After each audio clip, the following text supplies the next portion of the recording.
ప్రభుజీ ఇప్పుడు విష్ణువు అవతారాల్లోకెల్లా అన్ని అవతారాల్లోకెల్లా కృష్ణుడి ఒక్క అవతారానికి మాత్రమే అంటే ఒక బోయవాడి చేతిలో విషపు బాణానికి మరణించాడు అని చెప్పి వింటూ ఉంటాం. ఎందుకని ఇలా డిసైడ్ చేయబడిందంటారు? ఎలా సాధ్యపడింది అలా? అసలు కృష్ణుడు బోయవాడి చేతిలో చనిపోయాడు అనేది అబద్ధం. అబద్ధమా? మరి ఒక విషయం మీకు మాట్లాడుకోవడానికి అడుగుతాను చెప్పండి. హ్మ్. చిన్నపిల్లవాడు 6 రోజులు 8 రోజులు అంత వయసున్న పిల్లవాడికి పూతన అని ఒక పెద్ద రాక్షసి వచ్చింది. ఒకసారి మీరు వినే ఉంటారు కృష్ణుడి యొక్క కథలో. విన్నారా పూతన రాక్షసి? విన్నా. 21 మైళ్ళు ఉండేది ఆ రాక్షసి. హ్మ్. ఎంత పిల్లవాడు చిన్నగా 6 రోజులు. అటువంటి పిల్లవాడిని పట్టుకొని అలాంటి పూతన సంహారం 6 రోజులకి చేసిన కృష్ణుడు 21 మైళ్ళు ఉండే రాక్షసి. తృణావర్త, శకటాసుర, కేశి, అరుష్టాసుర, ప్రలంబాసుర, వత్సాసుర, ధేనుకాసుర ఇలాంటి అసురులందరినీ, అఘాసుర, వ్యోమాసుర ఇటువంటి అసురులందరినీ చిన్న వయసులో చిన్న పిల్లవాడు ఇలా బొమ్మలతో ఆడినట్టుగా చిన్నపిల్లలు యానిమల్ బొమ్మలను ఆడతారు అవును. చూడండి, అవును. అవి చిన్న పిల్లవాడు తీసుకొని ఇలా పడేశాడు అనుకోండి, ఆ డైనోసారస్ వెళ్ళి అలా గోడకి ఎత్తుక్కుంటుంది. అలా చిన్నపిల్లలు ఇంత దేవతలందరూ, బ్రహ్మాది దేవతలందరూ వణికిపోయి అసురులందరూ చిన్నపిల్లవాడిగా కృష్ణుడు సంహరించేశాడు. హ్మ్. కాళీయ అనే విషపూరితమైన సర్పం పైన నృత్యం చేసి కాళీయుడిని తరింపజేశాడు ఆయన. కస్యానుభావో నదేవ విద్మహే తవాంగ్రిరేణు స్పర్శాధికార. కాళీయుడిని అనుగ్రహించిన కృష్ణుడు హ్మ్. ఒకసారి మొత్తం కారు చిచ్చు మొత్తం అరణ్యంలో అంతా మంట పెట్టుకుంటే అనేసరికి మొత్తం మంట అంతా ఆయన లోపలికి వెళ్ళిపోయింది. హ్మ్. గోవర్ధనగిరి 21 మైళ్ళు ఇప్పుడు మనం చూస్తున్నాం. బృందావనంలో ఆనాటికి ఎంతో ఉండేది. గోవర్ధనుడికి ఒక శాపం ఉంది, రోజు ఆవగిందంతా తక్కువ అయిపోతావు అని. ఆహా. అందుకోసం ఇప్పుడు చూస్తే కృషించిపోయింది. ఓకే, కానీ ఓకే. కృష్ణుడు ఉన్నప్పుడు ఇంకా మహిమాన్వితంగా ఉండేది. హ్మ్. అటువంటి పర్వతాన్ని 7 రోజులు 7 రాత్రులు చిటికని వేలిపైన, ఎడమ చేతి చిటికని వేలిపైన పట్టుకున్న కృష్ణుడు హ్మ్. ప్రవాసన అనే ఒక పర్వతం ఉండేదండి. ఒక పెద్ద మౌంటైన్ పై నుంచి లాంగ్ జంప్ చేస్తాడు ఆయన. హ్మ్. హ్మ్. లాంగ్ జంప్ చేసినప్పుడు సేఫ్ ల్యాండింగ్ అవుతుంది ఆయనకి. హ్మ్. మీకు ఇంకో విషయం చెప్తాను. యమలోకానికి వెళ్ళి వాళ్ళ గురువు గారి యొక్క శిష్యుని పట్టుకొని వస్తాడు కృష్ణుడు. ఆ. అటువంటి శిష్యుడికి ఎప్పుడైతే కృష్ణుడు వెళ్ళి యమలోకంలో శంఖం పూరించాడో యమధర్మరాజు పరిగెత్తుకుంటూ వచ్చి, అయ్యా నీకేం కావాలో చెప్పు అనగానే, మా గురువుగారి శిష్యుని వదిలేసి అనగానే తీసుకొచ్చి, అయ్యా తీసుకోండి, నువ్వే ప్రపంచానికి సొత్తు, నువ్వేం కావాలన్నా ఇస్తాను అని యమధర్మరాజు ఇచ్చేసాడు. హ్మ్. అటువంటి కృష్ణుడికి ఒక బోయవాడు బాణాన్ని హ్మ్. పాదాలకు పాదాలకి. వదిలేస్తే, మీరు ఒకసారి ఆలోచన చేయండి. హ్మ్. ఒక పాదానికి, ఒక ఫీట్కి ఎవరికైనా బుల్లెట్ తగిలింది అనుకోండి, హ్మ్. చనిపోతాడా? చనిపోరు. కాకపోతే కాలు ఏదో మన ఒకటి అవుతుంది. సీరియళ్లలో పాయింట్ బ్లాక్ లో బుల్లెట్ పోయినా సరే వాడు నెక్స్ట్ మినిట్ వాళ్ళ బ్రతుకుతాడు. భార్య ప్రార్థన చేయగానే లేచి నించుంటాడు. అలాంటిది పరమాత్మ, భగవంతుడైన శ్రీకృష్ణ పరమాత్మ ఆ. కాలికి ఒక బాణం తలిగితే చనిపోతారు అని అంటే ఎలా మనం నమ్మగలుగుతాం చెప్పండి? హ్మ్. ఎటువంటి స్వామి! హ్మ్. మీకు ఒక విషయం చెప్తాను, అందుకే శాస్త్రాన్ని చదవాలి. హ్మ్. ఇన్స్టాగ్రామ్ రీళ్ళు అవి ఇవి చూడకూడదు. హ్మ్. భాగవతం ఏం చెప్తుంది అంటే, కృష్ణుడు అలా ఒక పెద్ద చెట్టు కింద శంఖచక్ర గదా పద్మములతో ఇలా విశ్రమించి ఉన్నాడు. హ్మ్. దూరం నుంచి ఒక బోయవాడు చూశాడు హా. కృష్ణుడిని. ఆయన కృష్ణుడి యొక్క పాదము ఆయనకి ఒక జింక చెవిలా కనిపించింది అనమాట. ఆహాహా. అయితే దూరం నుంచి ఆయన బాణం వేశాడు. హ్మ్. ఆ బాణం వచ్చి కృష్ణుడికి తలిగింది. హ్మ్. తర్వాత ఆ బోయవాడు వచ్చాడు. హ్మ్. ఇప్పుడు బాణం వేశాక చూస్తాడు కదండి, గురి అవును. తలిగిందా, ప్రాణం తగలేదు. చూసుకోవచ్చా అని కృష్ణుడి దగ్గరికి వస్తాడు. హ్మ్. ఓ కృష్ణ పరమాత్మ సాక్షాత్తుగా కృష్ణుడు అని దర్శిస్తాడు. హ్మ్. 3 ప్రదక్షిణలు చేస్తాడు హ్మ్. కృష్ణుడికి. కృష్ణుడు అంటే, అయ్యా నీకు మోక్షాన్ని ఇచ్చేస్తున్నాను ఆ. అని, నువ్వు నా విరమణ చేసే నేను లీలలో, నా అంతర్ధానం అయ్యే లీలలో నువ్వు కూడా నీ యొక్క కాంట్రిబ్యూషన్ ఇచ్చావు ఓకే, కాబట్టి ఓకే. నీకు మోక్షాన్ని షూట్ చేసిన వాడేమో మోక్షానికి ఇచ్చేసాడు ఆయన, ఆ. ఈయనేమో శరీరాన్ని చనిపోతాడా? విడిచిపెట్టేశారంటే ఎంత విచిత్రం చూడండి. దాని అవును. తర్వాత ఏదో ఆ బాణం అలానే ఉంది. హ్మ్. స్వామి అన్నీ తన ఇంకా అవతార పరిసమాప్తి చెయ్యాలి అని అనుకునే సమయంలో దేవతలందరూ, వారి కోసం కదండి కృష్ణుడు ఆవిర్భవించింది, అందరు దేవతలు వచ్చి పైనుంచి పుష్పవృష్టి కురిపిస్తున్నారనమాట. తండ్రి నా కోసం నువ్వు అవతరించావు, కృతజ్ఞతలు కృతజ్ఞతలు అని అందరూ కృష్ణుని స్తోత్రం చేస్తుంటే, హ్మ్.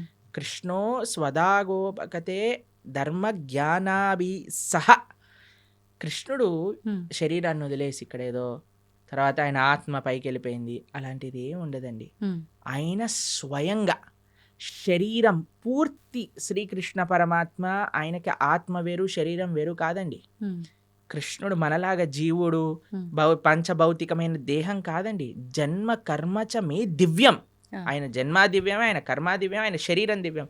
ఆయన ఎలా అయితే ఆ చెట్టు కింద కూర్చున్నారో అలానే శరీరంగా ఆయన యొక్క ధామానికి చేరుకున్నారు కృష్ణ పరమాత్మ.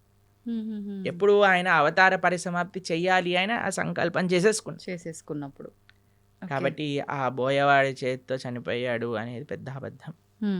ఇప్పుడు ఇక్కడ అంటే ఈయనకు మోక్షం కల్పించడం కోసమే ఆ బాణం తగలడమా ప్రభుజీ, లేదంటే రాముడు వాలిని చెట్టు చాటు నుంచి చంపటము ఇదంతా? ఎందుకంటే వాలి చనిపోయే ముందు రాముడికి క్షమాపణ అడిగి, అయ్యా నువ్వు చేసింది ధర్మమే అని వాళ్ళ కుమారుడిని రాముడికి సరెండర్ చేయించి వెళ్ళిపోతాడు. కాబట్టి భగవంతుడికి మనలాగా every action as equal and opposite reaction లాంటి స్వామి దగ్గర పనిచేయవండి. కానీ ప్రతి ఒక్కరు ఉండదు. అదే ఉదాహరణగా తీసుకుంటారు. మనకి మనం WhatsApp university, Instagram college, Facebook tuitions ఇవన్నీ తీసుకుంటాం కాబట్టి మనం ఇలా తయారయ్యాం. కానీ శాస్త్రంగా అర్థం చేసుకోవాలి మనం. కావున కృష్ణుడికి భగవంతుడికి పుట్టుక ఉండదు, భగవంతుడికి మరణం ఉండదు. ప్రభుజీ, దేవుడు ఉన్నాడు అంటే దయ్యం ఉంది అని అంటారు. నిజంగా దయ్యాలు ఉన్నాయా? ఒంటిపైకి దేవుడు వచ్చాడు అని అంటుంటారు, పూనకాలు ఇలాంటివి అంటుంటారు కదా ప్రభుజీ. నిజంగా భగవంతుడు ఉన్నా కూడా అలా మనిషి ఒంటిపైకి రావటం లాంటిది జరుగుతుందా? దయ్యం నిజంగా దేవుడు ఉన్నాడు కాబట్టి దయ్యం కూడా ఉంది నమ్మాలా, లేదంటే ఇది మూఢనమ్మకమా? దయ్యం వస్తుంది కానీ దేవుడు రాడు. ఎందుకంటే మనం చేసే చెత్త పనులకి, మన శరీరంలో ఉండే ఆ అపవిత్రమైన ఆలోచనలకి భగవంతుడు ఎందుకు రావాలనుకుంటాడండి అసలు మానవుడి దగ్గరకి? అంటే మన ఆచరణ గొప్పదా, మన మాట గొప్పదా, మన సాధన గొప్పదా? మన దగ్గరికి ఎందుకు రావాలనుకుంటాడు చెప్పండి పరమాత్మ? భగవంతుడు రావాలి అనుకుంటే ఆయన శ్రీ విగ్రహ రూపంలో మాట్లాడతారు, లేదా తన యొక్క భక్తుల మాధ్యమంగా మాట్లాడతారు. అంతేకాని భగవంతుడు వచ్చేసి అని ఊగేసి ఏవేవో చేసేసి ఇవంతా ఏంటంటే ఒక భావన, ఒక ట్రాన్స్, నాకు ఇది వచ్చేసింది అని అనుకుంటున్నారు. కాబట్టి చాలా మంది అడుగుతారు, ప్రభుజీ అది నిజమా అబద్ధమా? వాళ్ళకి నిజం, నీకు అబద్ధం. వాళ్ళకి నిజం, మనకు అబద్ధం. ఓకే, ఎందుకంటే వాళ్ళు అలా నమ్ముతున్నారు నాకు వచ్చింది అని, కాబట్టి వాళ్ళకి నిజమే. ఓకే, నీకు నిజమా? కాదు, మనకు అబద్ధం. ఎందుకంటే దేవుడు రాడు, దేవుడు మనిషి పైకి రానే రాడు. He has many other better positions to come. Okay, కాబట్టి ఎవరికైతే మాకు దేవుడు వచ్చేసాడు అని అంటారో జస్ట్ మీకు నిజం అండి, యూఆర్ నాట్ డినయింగ్ ఇట్. నీకు నిజం, ఎందుకంటే నీ మానసిక స్థితి అలా నీకు చెప్తుంది. కానీ వేరే వాళ్ళు నమ్మవలసిన అవసరం లేదు. మరి దయ్యం పరిస్థితి ప్రభుజీ? దయ్యం వస్తుంది ఎందుకంటే చేసేవన్నీ రాక్షస పనులు కదా. వేరే వాళ్ళని హింసించటం, వేరే వాళ్ళని మాట్లాడటం, అపవిత్రంగా జీవించటం. కాబట్టి దయ్యం రావడానికి చాలా అనుకూలమైన పనులు చేస్తున్నా, దైవం రావడానికి అనుకూలమైన పనులు చేస్తున్నావా అనేది ప్రశ్నార్థం.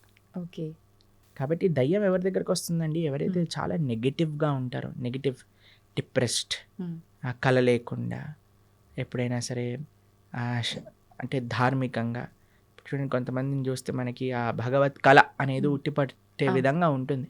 వాళ్ళ యొక్క వేషభూషం కానీ, వాళ్ళ యొక్క సాధన కానీ, వాళ్ళ యొక్క వర్చస్సు కానీ, అలాంటి వాళ్ళ దగ్గరికి ఎప్పుడు నెగిటివ్ ఎనర్జీస్ రావు. కానీ ఎవరైతే ఎప్పుడు కూడా డిప్రెషన్లో ఉంటారో, గ్లూమీగా ఉంటారో, అని నెగిటివ్ ఆలోచిస్తుంటారో, వేరే వాళ్ళకి నెగిటివ్ చెయ్యాలి అని ఎవరైతే అనుకుంటారో వాళ్ళకి దగ్గర తప్పకుండా నెగిటివ్ ఎనర్జీస్ ఉంటాయి. ప్రభుజీ, ఇప్పుడు ఒంటిపైకి దేవుడు రావటం అయితే కాదు, అది వాళ్ళ వరకే నిజం, కానీ మనం నమ్మాల్సిన అవసరం లేదు. కానీ చాలా మంది ఇది పక్కన పెడితే దేవుడు మాకు కనిపిస్తాడు అని చెప్పి, మీకు కూడా చూపిస్తామని చెప్పి మధ్యకాలంలో అంటున్నారు. నిజంగా దేవుడు కనిపిస్తాడు? దేవుడితో ఫోన్ చేసి మాట్లాడించే వాళ్ళు కూడా ఉన్నారు. ఇంకా రాబోయే కాలంలో వచ్చేసారు ఆల్రెడీ. మన ధర్మంలో లేరు, పక్క ధర్మంలో ఉన్నారు. ఇంకా ఓకే, పక్క ధర్మం అంటూ పక్క మతాలలో ఉన్నారు. ఇంకా దేవుడు ఫోన్ నెంబర్లని. తర్వాత మీకు విషయం తెలుసా, స్వర్గంలో వాళ్ళకి ప్లాట్లు కూడా అమ్మే మతాలు కూడా ఉన్నాయి. ఇంకా అయ్యో, ఒక దేశంలో ఒక మతానికి చెందిన వాళ్ళు స్వర్గంలో నీకు ఇంత ప్లాట్, ఇంత డబ్బులు ఇచ్చి వాళ్ళ మత పెద్ద తీసుకొని వాళ్ళకి అమ్మిన వృత్తాంతాలు ఇప్పుడు జరుగుతున్నాయి. ఇంకా ఇంత పిచ్చోళ్ళ జనాలు. మీకు కనిపించట్లేదా ఆ పిచ్చితనం ఎలా ఉందో? మన కింద పడిపోగానే అందరూ డాన్స్ వేయటం, వాడేదో నీళ్ళు జలంగానే ఖర్చు లేయంగానే ఇట్లా చేస్తుంది. వాళ్ళకంటే ఇంకా పిచ్చి కింగ్ హ్మ్. ఎయిడ్స్ బాగా చేసేస్తా అంటాడు, క్యాన్సర్ బాగా చేసేస్తా అంటే చచ్చిపోయిన వాడిని లేపేశాడు ఒకడు. తెలుసా మీకు ఉత్తర భారతదేశంలో? అవునా ప్రభుజీ? ఆ! డెత్ సర్టిఫికేట్ ఉన్న వాడిని లేపేశాడు ఓహ్! దేవుడి పేరు మీద.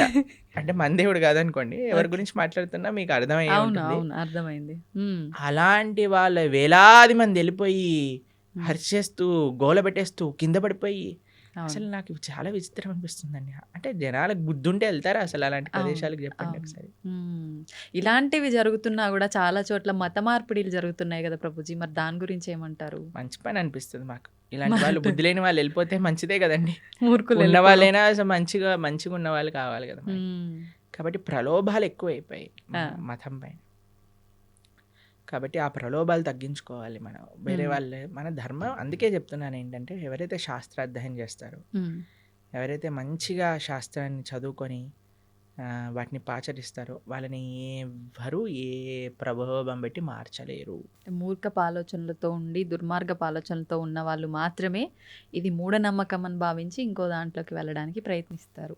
సంతోషం ప్రభుజీ. చాలా మంచి విషయాలు చాలా అద్భుతంగా వివరించారు. అందరికీ అర్థమయ్యే విధంగా. ధన్యవాదాలు. హరే కృష్ణ.